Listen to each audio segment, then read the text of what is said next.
develop good governance practices, infrastructure in relation to financial planning and consultancy work in that regard. And most of this, was this more in England or elsewhere?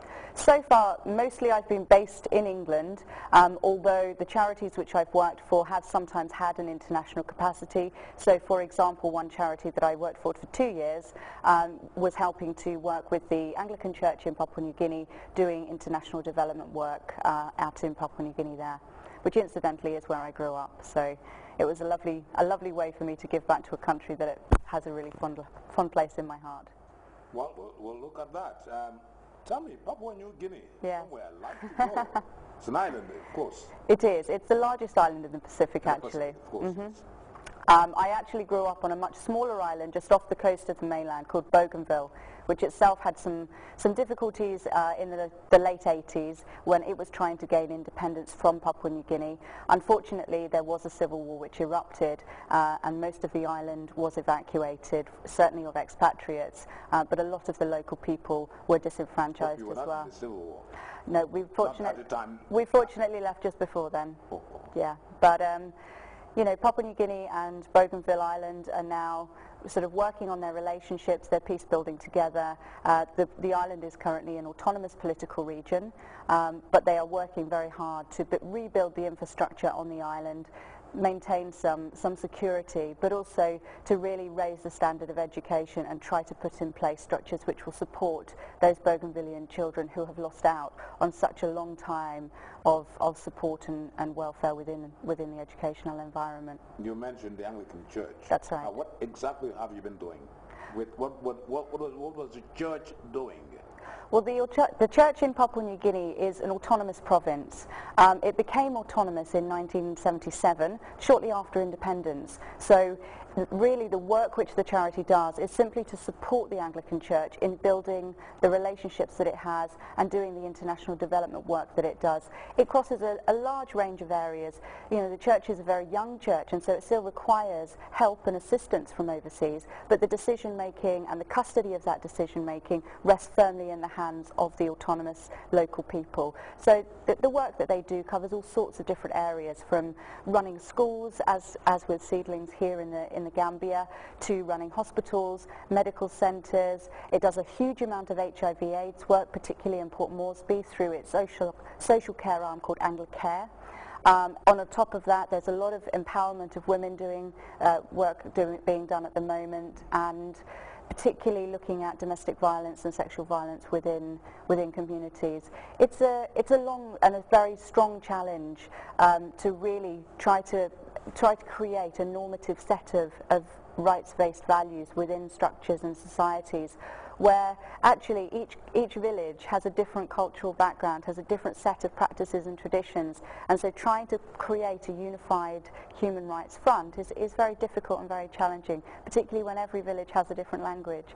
In a population of only 6.2 million people, there are over 850 different indigenous languages, and that's a big challenge for the government as well as the NGOs and the churches who work out there. I know the English people, were very adventurous in their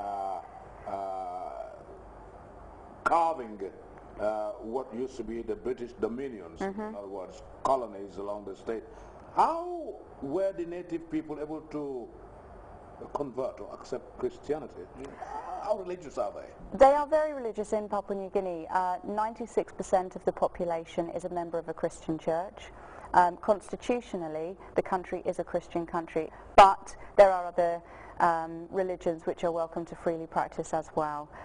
So the church is very important within the political and the community structure of all elements of society within Papua New Guinea. In my introduction, I mentioned that Ruth the Kingdom was my guest on this very program that we are sitting on right now. How did you meet her? I've not actually met Ruthie. Oh, you haven't? No. I'm looking forward to meeting her when I get back. Oh, she's a wonderful person anyway. Very strong lady, by the way, and tall, huge, and I was afraid. I didn't want to have any palaver with her. She was going to beat me on the program. But anyway, your present consultancy with Seedlings for Christ. Yes. It's a lower basic school, by the way. Yes, that's right. What are you doing? What I'm doing at the moment is obviously where you have a foreign organisation which is privately owning a school in the Gambia, it's supremely important that that charity understands and respects and adheres to the laws in the Gambia. Equally, within the UK, the Charities Commission is responsible for governing all charities, whether they are doing work internationally or not, but those which are registered in the UK. And really my work is involving looking at the structures which are currently in place and ensuring that both sides of those laws and those regulations are being adhered to. And where there are areas where there may be weaknesses or things could be improved, then helping both the UK charity and the school to refine their structures and to put in place excellent positions with regards to compliance and governance for those regulatory bodies, but also looking at some financial planning to make sure that it creates a sustainable future for the school, because obviously the last thing that anybody would want was for those children to end up missing out on an education because the charity wasn't able to finance and sustain it going forward. So sustainability is a hugely important area, and that's one of the things that I'm working with. But more than anything, Malik, I'm just having fun, enjoying playing with the children. I was very impressed because I went to visit the Seedlings Lower Basic School in Manjai Kunda, and what they have in place, I was very impressive. Conducive atmosphere. Children have a lot to gain. Yes. And the parents who are around the vicinity of Manjai were very helpful to the project. Now, what did you find as regards to the way you do your consultancy? What have you found out at this Seedlings Lower Basic School? Well, compliance or non-compliance? Absolutely compliance. Certainly there are areas that we can improve upon, and we'll work together on those with reference to the Ministry of Education standards and regulations, and the Ministry, the cluster monitor particularly has been fantastic and very helpful. He has particularly commended the school on the use of policies, so in respect of sexual harassment, in respect of dress code, in respect of conduct for both pupils and for staff, and he's particularly commended Seedlings Lower Basic School on their use of policies, so that everybody has an inclusive part of creating those policies and then can have custody of what they are in order to ensure that everybody behaves in the same way and in a responsible way. So that's one area that we've been looking at, is the policy work. Certainly in terms of just a few ideas about sort of where they could perhaps utilise time more efficiently and things like that we'll look at. But actually we'll have to look again at the Charity Commission requirements in the UK, just to make sure that when monies are transferred and the use of bank accounts and things like that is effectively utilised. So there are rules governing the use of money? Absolutely, and how it should be used. Absolutely. And it's a very difficult situation when the majority of the trustees for the charity are not based in this country, but actually the staff are doing a fantastic job. They're really, very enthusiastic, and I've had a wonderful, wonderful time getting to know them all. We have just touched on what I will say is very important, and that is the funding aspect. Yes. How are charities funded? Charities are funded in a variety of different ways. This particular charity asks for sponsors. So each person will sponsor an individual child. So they will pay a monthly donation to the charity. Now that money then goes into a big pot from which are paid wages, resources, so things like school uniforms and books for the children, pencils, any work, any maintenance which needs doing on the school and things like that.